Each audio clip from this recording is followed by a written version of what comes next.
বিসমিল্লাহির রহমানির রহিম।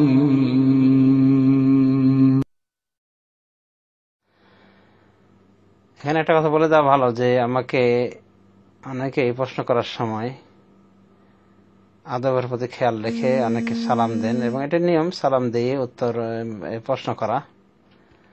তো উত্তর দেওয়ার সময় আমি ওয়ালাইকুম আসসালাম বলি না, কারণ প্রত্যেকটা প্রশ্নে এভাবে ওয়ালাইকুম আসসালাম ওয়ালাইকুম আসসালাম ওয়ালাইকুম আসসালাম বললে ওটা একটু ব্যাখ্যা দেখায়।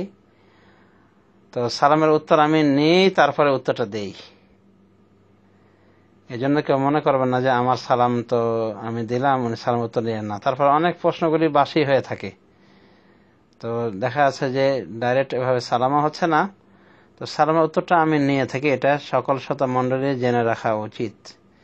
এবং আমি যে প্রশ্নগুলো উত্তর দিই ওগুলো একটি মূলনীতি আকারে, যাতে করে ভবিষ্যতে এই প্রশ্নগুলি সংরক্ষিত করা যেতে পারে এবং এভাবে আজীবন থাকতে পারে, কিয়ামত অবধি চালু থাকতে পারে। অতএব কে সালাম দিয়েছেন না দিয়েছেন ওটার সরাসরি উত্তর দেওয়ার প্রয়োজনীয়তা নেই, এবং সালামের উত্তর আমি নিজেই দিয়ে দিই, ওটা প্রশ্ন উত্তরে উল্লেখ থাকে না।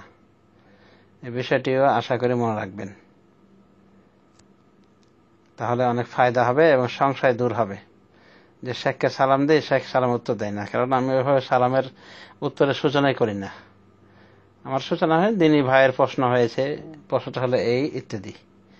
এবং এটাই বড় বড় শেখদের লক্ষ্য করে দেখা যায় যে তারা এটাই চেষ্টা করেন যে উত্তরটাই শুধু মুখ্য তাদের নিকটে।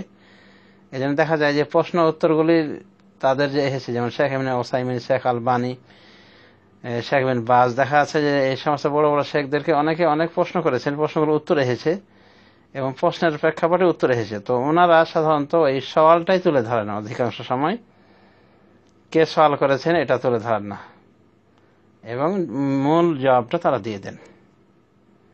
যাই হোক, এটা ছিল সংশয় নিরসনমূলক কিছু কথা। আল্লাহ রাব্বুল আলামিন আমাদেরকে তৌফিক দান করুন।